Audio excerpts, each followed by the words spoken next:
Saya tidak tega mengatakan bahwa kalian itu seperti iblis. Ya, jadi saya tidak katakan itu. Tapi sistem itulah yang kemudian melahirkan perilaku-perilaku yang ngiblis seperti itu. Banyak hal.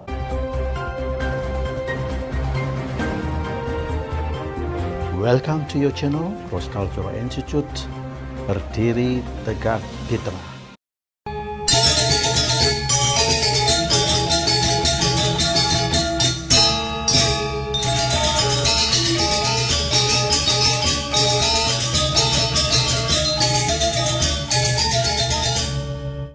Assalamualaikum warahmatullahi wabarakatuh. Senang sekali saya kembali di channel Anda ini, Berdiri Tegak di Tengah. Nah, bincang-bincang kali ini saya ingin mengupas berbagi tentang sistem perpolitikan kita yang cukup sangat mengkhawatirkan.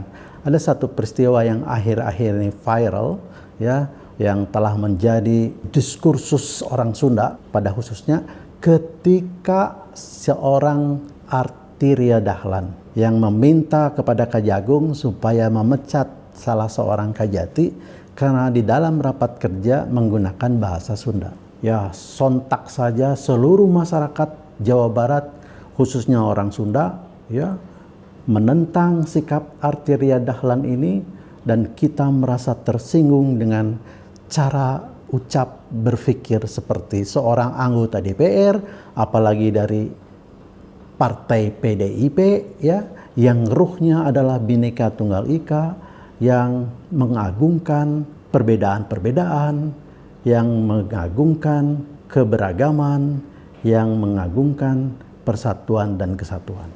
Ya, oleh karena itu Pak Tubagus Hasanuddin dia memarahi Ria Dahlan bahwa perilaku seperti itu tidak sesuai dengan ruh partai.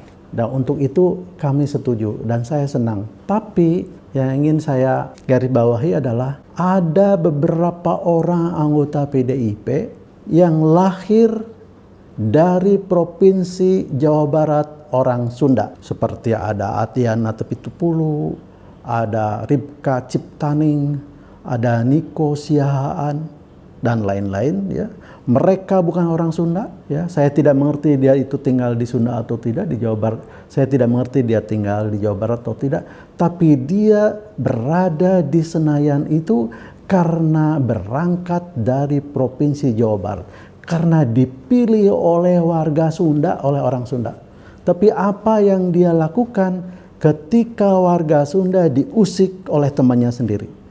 Mereka diam seribu bahasa bungkam. Tidak kita dengar kalau mereka itu berpihak kepada kita, padahal mereka lahir dari Provinsi Jawa Barat. Nah, ini persoalan. Persoalan pertama adalah yang kita sesalkan, kenapa bukan warga Jawa Barat yang kemudian menjadi wakil provinsinya di pemerintahan pusat, di dalam anggota DPR di Senayan.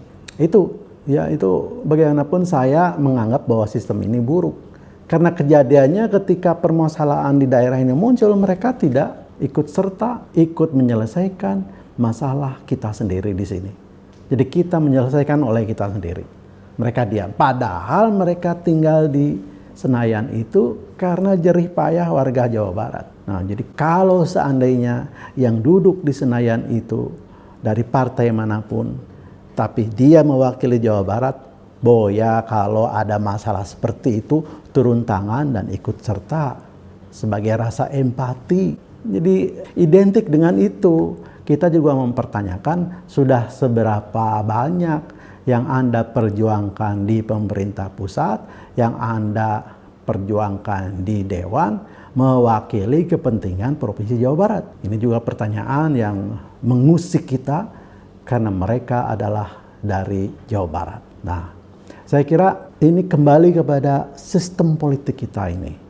Ya, harus kita renungkan, harus kita pikirkan bahwa sistem yang selama ini kita laksanakan itu adalah seperti yang dikatakan oleh Profesor Mahfud, ya, bahwa malaikat pun kalau masuk ke dalam sistem seperti ini akan bisa berubah menjadi iblis. Saya tidak tega mengatakan bahwa kalian itu seperti iblis.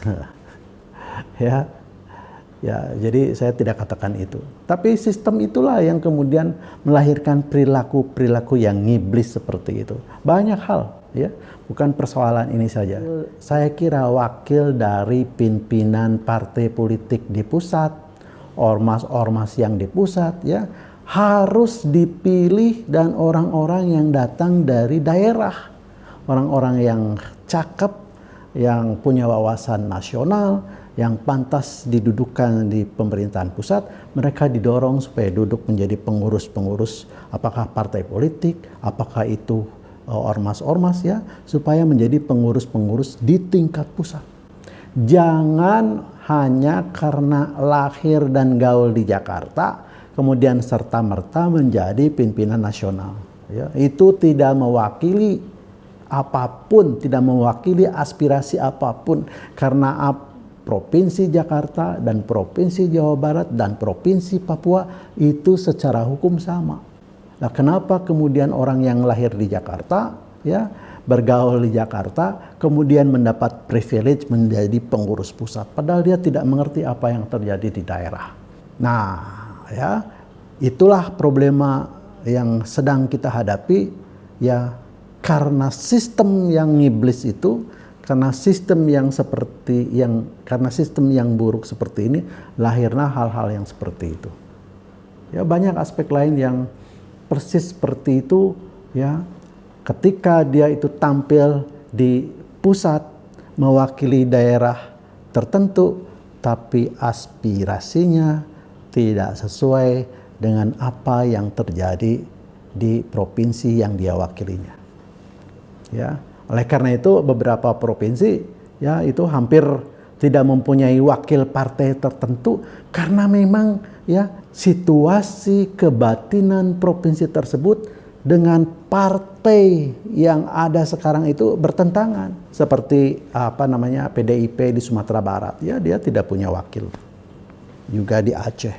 Ya, itu satu realita, ya, bahwa memang wajar kalau terjadi seperti itu, ya. Karena sistem cara kita itu, yaitu orang yang tidak tahu menahu tentang daerahnya, ya, kemudian diplot di daerah tertentu supaya kemudian menjadi masuk ke DPR, ya, mewakili daerah tertentu. Nah, itu tidak terjadi di Sumatera Barat dan di Aceh.